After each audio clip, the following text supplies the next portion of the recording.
কেন আসছে না আপনার যুবসাথী প্রকল্পের ১,৫০০ টাকা?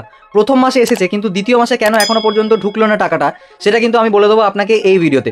তো বন্ধুরা, নমস্কার, স্বাগত জানাই আরও একটি নতুন ইনফরমেটিভ ভিডিওতে। আজকের ভিডিওতে আমি কথা বলবো যে অনেকেরই কিন্তু যুবসাথী প্রকল্পের টাকা আসেনি। অনেকের প্রথম মাসে এসেছে, দ্বিতীয় মাসে আসেনি, অনেকের প্রথম মাসেও আসেনি এবং দ্বিতীয় মাসে আসেনি। তো এরকম ধরনের যারা সমস্যায় ভুগছেন তাদের জন্য কিন্তু আজকের এই ভিডিওটা। কারণ আজকের এই ভিডিওটা দেখলে আপনারা ভালো করে জেনে নেবেন যে আপনার যে যুবসাথী তার যে অ্যাপ্লিকেশন, তার স্ট্যাটাসটা কী দেখাচ্ছে, সেই স্ট্যাটাসের মানেটা কী সেটা কিন্তু আমি আপনাকে দেখিয়ে দেবো, এবং কীভাবে আপনারা স্ট্যাটাসটা চেক করতে পারবেন এবং জানতে পারবেন কীভাবে যে আপনার টাকাটা আদতে কি আসবে না আসবে না, সমস্ত ব্যাপার কিন্তু আমি আজকে এই ভিডিওর মাধ্যমে আলোচনা করে দেবো। সুতরাং বন্ধুরা, ভিডিওটি একেবারে শেষ পর্যন্ত দেখার জন্য অনুরোধ রইল। কোনো পার্ট কিন্তু স্কিপ করবেন না। স্কিপ করলে কিন্তু আপনাদের যদি কোনো স্টেপ মিস হয়ে যায়, আপনারা কিন্তু চেক করতেও পারবেন না স্ট্যাটাস যে আপনার টাকাটা আসছে কি না আসছে, এবং পরবর্তীকালে নিজেরাও কিন্তু সেটাকে দেখতে পারবেন না ভালো করে। তো বন্ধুরা, ভিডিওটিতে একেবারে শেষ পর্যন্ত থাকুন আমাদের সঙ্গে, এবং সমস্ত ডাউট আপনার সমস্ত ক্লিয়ার হয়ে যাবে আজকের এই ভিডিওটা দেখলে। আর কোনো আপনাকে কিন্তু ভিডিও দেখতে হবে না। তো বন্ধুরা, তার জন্য আপনাকে যেটা করতে হবে, আপনাকে সরাসরি চলে আসতে হবে প্রথমেই যুবসাথী.wb.gov.in এ। হ্যাঁ বন্ধুরা, এই যুবসাথীর অফিসিয়াল ওয়েবসাইটে আসতে হবে, যেখান থেকে মূলত আমরা কি করেছিলাম, আবেদন করেছিলাম। সেখানে কিন্তু আমরা দেখতে পাবো আবেদনের স্ট্যাটাসটা কী করা যাবে, কীভাবে কী হবে না হবে সমস্তটাই, ঠিক আছে। তো তার জন্য এখানে আমরা একটুখানি নিচে যখন আসবো তখন দেখতে পাবেন অ্যাপ্লিকেশন স্ট্যাটাস বলে একটা অপশান শো করছে, অ্যাপ্লিকেশন স্ট্যাটাস। ওটাতে আমরা ক্লিক করবো। এবার যখনই আমরা ক্লিক করবো সেখান থেকে একটা নতুন ইন্টারফেস আমাদের সামনে খুলে যাবে, ঠিক আছে। তো নতুন ইন্টারফেস খুলে যাওয়ার পরে দেখুন এখানে লেখা আছে বন্ধুরা স্পষ্টভাবে চেক স্ট্যাটাস। চেক স্ট্যাটাসে আমরা ক্লিক করবো, ঠিক আছে। চেক স্ট্যাটাসে আমরা ক্লিক করার পরে এখানে দেখাচ্ছে update status will be made available soon, please visit again, thank you. অর্থাৎ বন্ধুরা, এখন হয়তো সাময়িক সময়ের জন্য কিন্তু এখন দেখা যাচ্ছে না, ঠিক আছে। আপনারা একটু ভোরের দিকে বা একটু লেট নাইটে চেক করলে কিন্তু আপনারা এখান থেকে চেক করতে পারবেন আপনার যুবসাথী স্ট্যাটাসটা সম্পূর্ণভাবে, ঠিক আছে। তো যাই হোক, আপনাকে কিন্তু আরও একটি বিকল্প রাস্তা আমি বলে দিতে পারি, তার জন্য ভিডিওটিতে আপনাকে একটুখানি স্টে করতে হবে। তো বন্ধুরা, এখন দেখা যাচ্ছে যে কোনো রকমভাবে স্ট্যাটাসটা চেক করতে পারছি না আমরা, ঠিক আছে। তো এরকম যদি হয়, আপনার যদি রাতে বা ভোরের দিকেও যদি না হয়, তাহলে কিন্তু এখানটা দেখুন একটা বাংলার যুবসাথী হেল্প অ্যান্ড সাপোর্টের একটা নাম্বার শো করছে বা একটা ইমেল আইডি শো করছে। সেখানে কিন্তু আপনি সরাসরি যোগাযোগ করে আপনার যাবতীয় কোয়েরি যে কেন আসছে না সেটাও কিন্তু জেনে নিতে পারবেন। সেই অপশানটাও কিন্তু রয়েছে ওয়েবসাইটে, ঠিক আছে। প্রথম পেজেও কিন্তু সেই অপশানটা একইভাবে ছিল, এবং সেকেন্ড পেজেও কিন্তু রয়েছে। যেমন প্রথম পেজে ছিল Bangla Yuvasathi help desk number, সেটাও ছিল, হেল্প ডেস্কের নাম্বার কিন্তু আছে। কোনো রকম অ্যাসিস্ট্যান্ট এবং কোয়ারির জন্য আপনারা কিন্তু এই নাম্বারে যোগাযোগ করতে পারেন।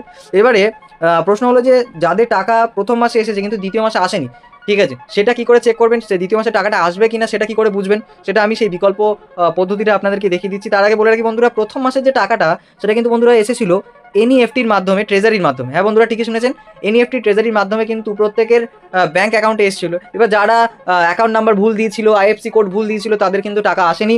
এবং অনেকেই হতে পারে যারা অফলাইনে ফর্ম ফিল আপ করেছিলেন, তাদের ডেটা এন্ট্রির সময় যদি কোনো রকম ভুলচুক হয়ে যায়, ঠিক আছে, কর্তৃপক্ষের কাছ থেকে, তার জন্যও কিন্তু টাকা অনেকের আসেনি, ঠিক আছে। তো এই ব্যাপারটা আমি বলে দিলাম সেই কারণে।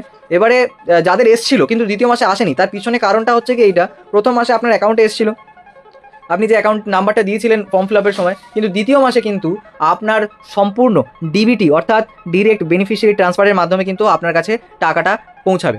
এবারে ধরে নিন আপনি যে ব্যাঙ্ক অ্যাকাউন্টের ডিটেলসটা দিয়েছেন তার সঙ্গে ডিবিটি লিঙ্ক নেই। এবার ডিবিটি কি, যে যারা জানে না তাদেরকে বলে রাখি, ডিবিটি হচ্ছে কি এক ধরনের প্রক্রিয়া যার মাধ্যমে কিন্তু সরকার সরাসরি উপভোক্তার ব্যাংকে, ঠিক আছে, যত রকমের স্কিমের টাকা সেটা সরাসরি উপভোক্তার ব্যাংকে পাঠাতে পারে। আগেকার দিনে কি হতো, মাঝখানে কোনো একজন মিডলম্যান থাকতো, ঠিক আছে, সে সেখান থেকে অনেকটাই কারাপ্টেড ছিল, ঠিক আছে, অনেক সিস্টেম কারাপ্টেড ছিল, যার জন্য কিন্তু অনেকে উপভোক্তারা সরাসরি সুযোগ সুবিধাটা পেতো না, ভায়া হয়ে পেতো, যার ধরনের অনেকে পেতো অনেকে পেতো না। কিন্তু এখন সরকার অনেক স্ট্রিক্ট, এবং এই সমস্ত বিষয় নিয়ে সত্যি অনেক তারা ওয়াকিবহল, সে কারণে তারা ডিবিটির মাধ্যমে কিন্তু দ্বিতীয় মাসে টাকাটা পাঠিয়েছে। এবার দ্বিতীয় মাসের টাকা, এরপর থেকে যতগুলো মাসের টাকা তারা কিন্তু সবই ডিবিটির মাধ্যমেই হবে। তার কারণটা দেখুন, অনেকেই হয়তো ফর্ম ফিল আপের সময় বা ডেটা এন্ট্রির সময় কিন্তু অনেকে ব্যাঙ্ক অ্যাকাউন্ট ভুল দিতে পারেন, কিন্তু আধার কার্ডের ডিটেলসটা কিন্তু সবাই ঠিকঠাকই দিয়েছেন, তার কারণ তার সঙ্গে আমরা জেরক্স অ্যাটাচ করেছি এবং ডকুমেন্টস অ্যাটাচ করেছি, ঠিক আছে। তো সেগুলো দেখে কিন্তু আপনার আধার কার্ডের সঙ্গে আপনার যে ব্যাঙ্ক অ্যাকাউন্টের ডিবিটি লিঙ্ক আছে, ডিরেক্ট সেই অ্যাকাউন্টেই টাকাটা চলে যাবে। সুতরাং প্রতিটা ব্যক্তি যারা যুবসাথী ফর্ম ফিল আপ করেছে তারা কিন্তু প্রত্যেকেই এই সুবিধাটা পাবে। আর না হলে যদি এনইএফটির মাধ্যমে অনেকেই না পেতে পারতেন, কারণ ওখানে অ্যাকাউন্ট নাম্বারই ঢোকানো হতো টাকাটা, ঠিক আছে। কিন্তু এক্ষেত্রে কিন্তু অ্যাকাউন্ট নাম্বারে কিন্তু ঢোকানো হচ্ছে না, এখানে আপনার আধার কার্ডের সঙ্গে যেটা লিঙ্ক আছে অ্যাকাউন্ট নাম্বার, সেই অ্যাকাউন্টে কিন্তু সরাসরি টাকাটা চলে যাবে। এবার প্রশ্ন হলো যে আপনার যে অ্যাকাউন্টটা আপনি দিয়েছেন তার সঙ্গে ডিবিটি লিঙ্ক আছে কিনা সেটা কীভাবে চেক করবেন। দেখুন বন্ধুরা, এবার আমি বলে দিচ্ছি, চেক করতে হলে আপনাকে কিন্তু সরাসরি চলে আসতে হবে ঠিক আছে, গুগলে, এবং সেখানে এসে সার্চ করতে হবে দেখুন এনপিসিআই। হ্যাঁ বন্ধুরা, এনপিসিআই ওয়েবসাইটে চলে আসতে হবে, এসে এনপিসিআই ওয়েবসাইটে ক্লিক করবেন। করার পরে দেখতে পাচ্ছেন বন্ধুরা এখানটায়, ঠিক আছে, একটু স্ক্রল ডাউন করলে সমস্ত ব্যাপার দেখতে পাবেন। এটা গভর্নমেন্টের একটা পোর্টাল, ঠিক আছে, এনপিসিআই পোর্টাল। এখানে কাস্টমার বলে একটা সেকশন রয়েছে। কাস্টমার সেকশনে দেখুন ভারত আধার সিডিং এনেবেল, বিএএসসি, এইটাতে আমরা প্রথমেই ক্লিক করব। এটা কিন্তু আপনি আপনার মোবাইল থেকেও করতে পারবেন, ডেস্কটপ, ল্যাপটপ, যে কোনো কিছু থেকে করতে পারবেন, যে কোনো ডিভাইস থেকে কিন্তু এটা হবে। তো এখানে ভারত আধার সিডিং এনেবেলার বেস, ঠিক আছে, এটাতে আমরা ক্লিক করব। যখন এটাতে আমরা ক্লিক করব তখন আমাদেরকে একটা নতুন পেজে রিডাইরেক্ট করে দেওয়া হবে। সেখানে কিন্তু তার পরবর্তীকালে যাবতীয় যা সমস্ত ডিটেলস পুট করা সেটা কিন্তু পুট করতে হবে আমাদেরকে। বন্ধুরা এই ওয়েবসাইটের মাধ্যমে কিন্তু আপনি পুরোপুরি জানতে পারবেন যে আপনার যে টাকাটা সেটা আদতে কিন্তু কেন পেন্ডিং হয়ে আছে, এবং কি করলে আপনি কিন্তু এখান থেকে সরাসরি সেই কাজটা করে নিতে পারবেন। আপনাকে ব্যাংকে যাওয়ার প্রয়োজন নেই, ঠিক আছে। আপনার যদি ডিবিটি লিঙ্ক আছে কিনা সেটাও কিন্তু আপনি চেক করতে পারবেন, ঠিক আছে। তো এখানে দেখুন একটা অপশান শো করছে আধার ম্যাপ স্ট্যাটাস। হ্যাঁ বন্ধুরা, ঠিকই শুনেছেন, এই আধার ম্যাপ স্ট্যাটাসে যেই ক্লিক করবেন এইখানটায় আপনার আধার কার্ডের যে সংখ্যাগুলো এখানে পুট করবেন, নিচে ক্যাপচা দেবেন, এবং চেক স্ট্যাটাসে ক্লিক করলে আপনারা দেখতে পাবেন আপনার যে স্ট্যাটাসটা, যে আদতে আপনার ব্যাঙ্ক অ্যাকাউন্টের সঙ্গে লিঙ্ক আছে, যে ব্যাঙ্ক দিয়েছেন তার সঙ্গে কি লিঙ্ক আছে। অনেক সময় হয় লিঙ্ক আছে কিন্তু এনেবেল নেই, অর্থাৎ ডিসেবল হয়ে আছে, সেক্ষেত্রে কিন্তু আপনাকে এনেবেল করতে হবে, ঠিক আছে। আর সেক্ষেত্রে যদি আপনি চান যে অন্য একটা অ্যাকাউন্টের সঙ্গে লিঙ্ক করতে, বা একেবারেই আপনার ডিবিটি লিঙ্ক নেই, তাহলে কিন্তু আপনাকে এই অপশানটা ক্লিক করতে হবে, আধার সিডিং অ্যান্ড ডিসিডিং অপশানটা। এখানে ক্লিক করার পরে এখানে আপনার ব্যাঙ্কটাকে সিলেক্ট করতে হবে, আপনার যে ব্যাঙ্ক, প্রথমে আধার কার্ড, তারপরে সিডিং করবেন, সিডিং মানে লিঙ্ক করবেন, ডিসিডিং মানে আনলিঙ্ক করবেন, ঠিক আছে। তারপরে এখানে আপনার ব্যাঙ্ক, এখানে আপনার সমস্ত ব্যাঙ্কের আপনি কিন্তু তথ্য পেয়ে যাবেন। আপনার যে আপনার ব্যাঙ্কটা এখানে সিলেক্ট করবেন, আপনার অ্যাকাউন্ট নাম্বার দেবেন, আরেকবার দেবেন, সাবমিট করে দেবেন, ঠিক করে এখানে ক্যাপচা ফিল করে সাবমিট করলে কিন্তু আপনি সরাসরি আপনার যে অ্যাকাউন্টের সঙ্গে চাইছেন যে ডিবিটিটা লিঙ্ক হোক সেটা কিন্তু আপনি করতে পারবেন। তো বন্ধুরা এর মাধ্যমে আপনি জানতে পারবেন যে পরবর্তীকালে যদি আপনার ডিবিটি লিঙ্ক করা থাকে এবং সেটা এনেবেলড আছে আপনার অ্যাকাউন্ট নাম্বারের সঙ্গে, তাহলে কিন্তু নিশ্চিন্তে থাকতে পারেন বন্ধুরা।